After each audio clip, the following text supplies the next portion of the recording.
I'm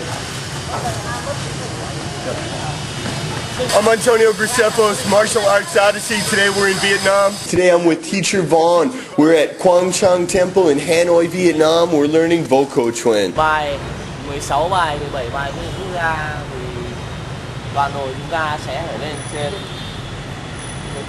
Like in many other countries, the history of martial arts in Vietnam stems from the fact that the country needed to defend itself, and they used martial arts to train their soldiers over 1,000 years ago. Vietnam had one of the richest, strongest martial arts cultures of any country in the world, with organized national exams that actually ran into the 19th century.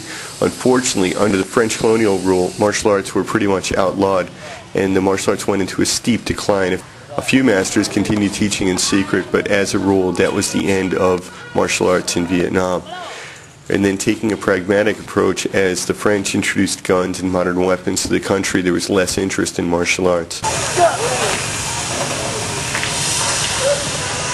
I asked the young people who study Vo Co Truyen why they did it, and they all explained to me that Vo Co Truyen was the original traditional martial art of Vietnam. Today, Vo Vietnam is the official martial art of the country, but that is a synthetic martial art that was only invented in the 1920s. Vo Co Truyen is ancient. It goes back hundreds, maybe even thousands of years.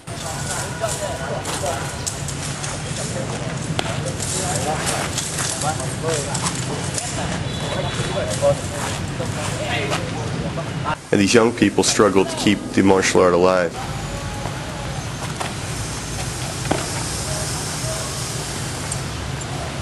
Vietnam is one of the fastest growing economies in the world, and the young people, actually everyone in Vietnam, is constantly scurrying, working day and night, trying to get ahead. They're trying to go to school, they're trying to start businesses. Vietnam is a country on the go. The fact that these kids will take time out of their schedule to come here and learn martial art is actually quite commendable.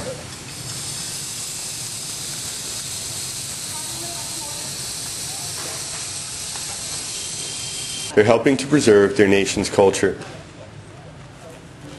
This particular team, taught by Master Vong, competes in the national championships and does quite well every year. I was invited to the team by my friend Linh. Linh is a fan of martial arts Odyssey, and when he heard that I was coming to Vietnam, he invited me to come train with them.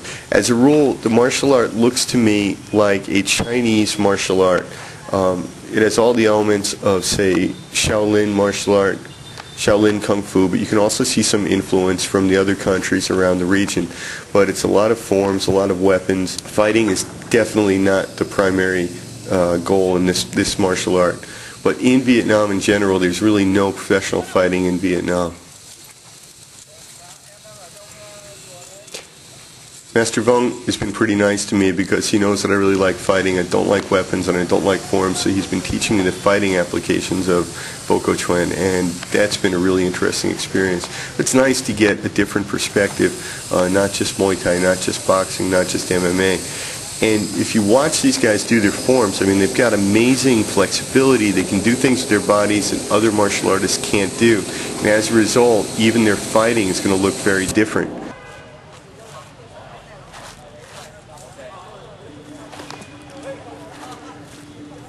In doing this type of martial arts research, I never know what is actually traditional martial art and what people have learned from TV. But what's very interesting for me is that all over this region, when they do their fighting applications, it always seems like they're defending against Muay Thai. That first punch you're doing is going right into the hip, right into the crease of the hip right here, which is extremely painful. And the second punch, what's happening on the second punch, first punch is down all the way here. And then the second punch is coming up off the ground, up into the opponent, get a bunch of power. The other thing is that they fist, for some reason in Vo Vietnam and all these Vietnamese styles, they hold their fist like this a lot rather than like this. I'm not quite sure what the rationale is on that.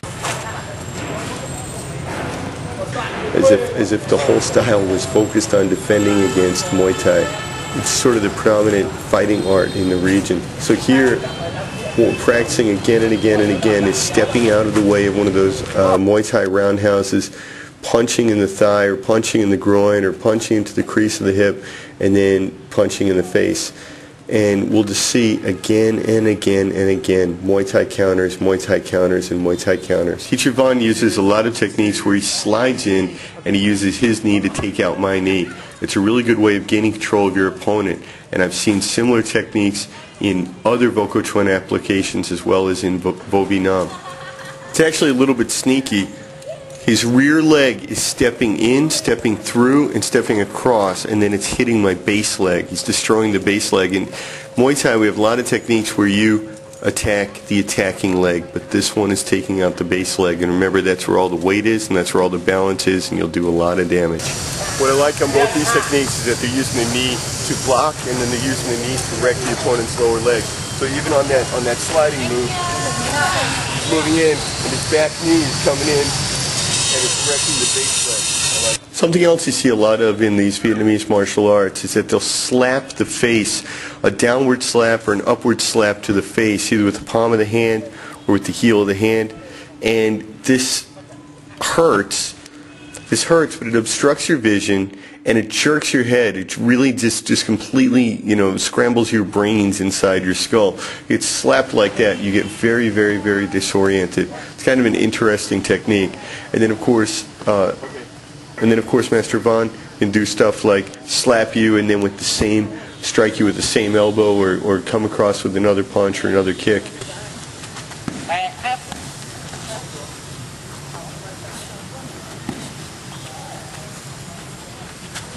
This would be an example of one more technique that actually is quite effective. It belongs to traditional martial art and not combat martial art, but only because this technique is illegal in combat martial art.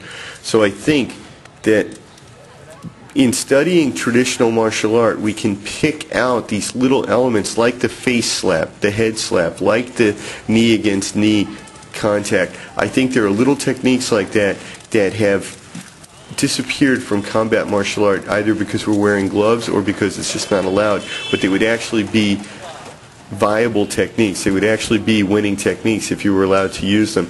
Now, that doesn't mean that a traditional martial arts practitioner would be able to go into the UFC and win, because I don't think that he would. But what I do think is that he's got techniques that I can learn from him and I could benefit from. A lot of times in fighting, we don't need to find something new. What we need to find is something different, because everyone has had the same training. Particularly when you're fighting in Muay Thai, everybody's had Muay Thai training. And occasionally you'll see a really good karate guy come from Japan throwing straight kicks, and he'll land them on the Muay Thai fighters because they're not prepared for it. Doesn't mean he's going to win every time. I'm saying it's a technique, it's an idea. In the same way, when I go and I train with these traditional martial artists, I pick up some techniques, some new techniques that don't look exactly the same as every other Muay Thai or MMA fighter is using. Now, if you look, he's blocking my kicks with his knee, but he's not bringing his knee up to block my knee. It's that he's bringing his knee up under my knee. So he's waiting till my kick is in the air, and then his knee is coming up at full force from underneath, and he's cracking me right in the thigh. And it's actually the part of the thigh just above the knee joint, which is the most painful place to hit anybody. I'm not saying that it would definitely work. I'm saying it's really interesting. It's something to look at, and maybe something to think about when you're training. 1, 2, 1, 2, 3, 4.